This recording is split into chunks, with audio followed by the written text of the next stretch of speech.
trans agenda?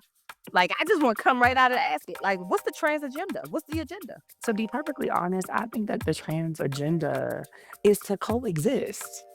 Like, everybody has this idea Can you that repeat it? Run it back one more time the because trans somebody didn't agenda hear it. the trans agenda is simply to coexist. That's it. Like, if you look at the way that we've navigated and we've moved, whether it be trans men, trans women, non-binary folks, we are not out here trying to do anything other than be able to be in the spaces that were already created. And Mm.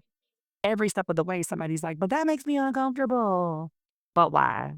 Because you've already been sharing these spaces with us. We're just now saying, like, "Hey, we want to have the conversation about the fact that we're in the space," versus us walking into these spaces and being whispered about. Like, when you think about it, at some point in your Black woman life, you've been in a nail salon, you've been in the hair salon, you've been somewhere, and a trans woman has walked in, and you just got your nails done. And y'all might have kikied and caw at it with less information or whatever the case may be, but nobody was up in arms and said, "Oh my God, these trans women are trying to take over this women's space." Nobody did that, And so now we're having these discussions about agendas and all this other stuff. And it's like, whatever happened to the fact where you just noticed something that was like, "Oh, there's a trans woman in here," and you moved on? Why do we now have to make everything this political dialogue and this huge conversation and, oh, they're taking over and they're trying to do this and they're doing that? Like, why can't it go back to the days of, oh, this person is different and they're in here, but also I need my French full set and I need you to make sure that my nails are shaped properly because if I leave this chair and you ain't got my stuff together, we gonna have a problem. Like there, to Look. be honest, I don't know what people want. I think that people will be happier if there was a more Mm. sinister play, but there isn't one. And I really hate that people are waiting on the other shoe to drop when we've literally been coexisting with each other for years. You said it. The agenda is to live. It's to live and let live. It's to live and be able to be safe. It's to live and go out to eat. It's to live and hold hands. It's to live and kiss. It's to live and argue. It's to live and go to the library. It's to live. It's just to live. That's the agenda. And I feel the need to repeat it because I think that people got it twisted in their head, like somebody trying to make them be something or do something that they are not. But the whole point is that you want to live. If people could understand that, maybe they could also understand why a trans person would not disclose the second you meet them in the street. I'm looking like, your person finding my person attractive does not require me to disclose, and it's not safe because I want to live. And quite frankly, the straights, the cis, sometimes we be violent. I mean, the we is in the cis. The we is not in the straights. It makes me wonder, what would you do? What would you desire? Huh.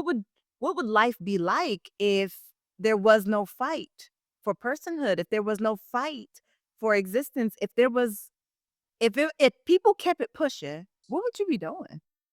Ooh, I would probably be a designer or an actress or something of that nature. Like I think I would lean into my creative bag, my artivism, right? Like I think that I would still be an activist, but I would hang my hat up somewhere else. Like I think I would lean into my fights for Black women a lot heavier.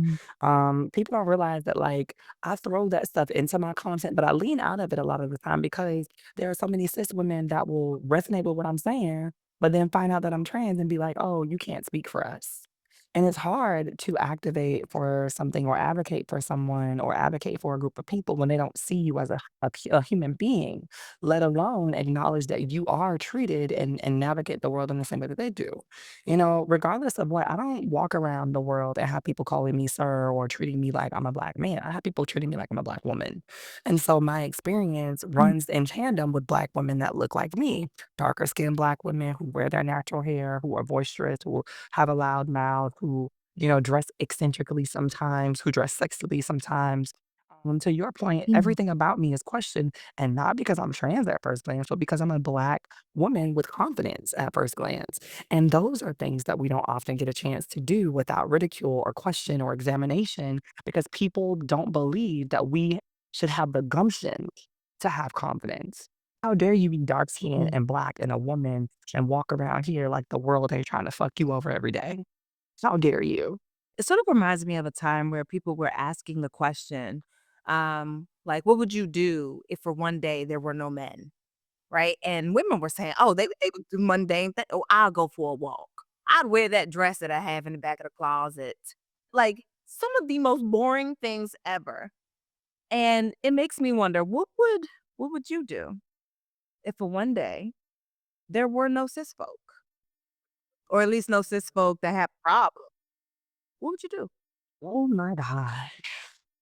I would put on my tallest platform heels and strut around.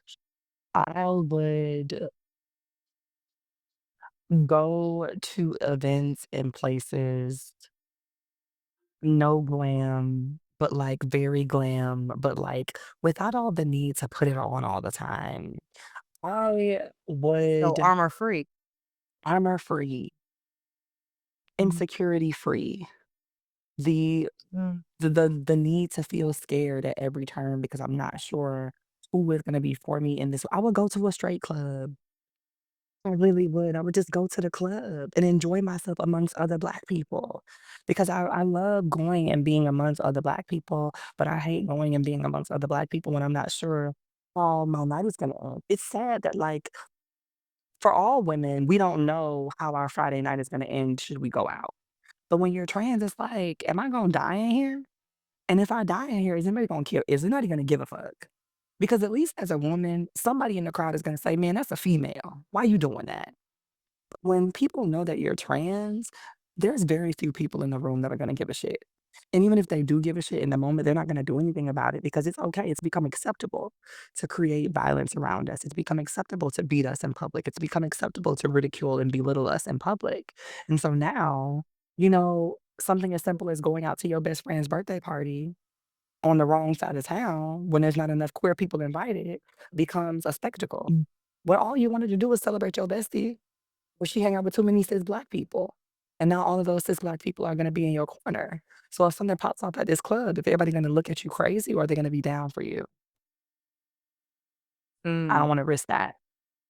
If I had a Yeah. day, I would do those things. I would go and enjoy myself amongst other Black people.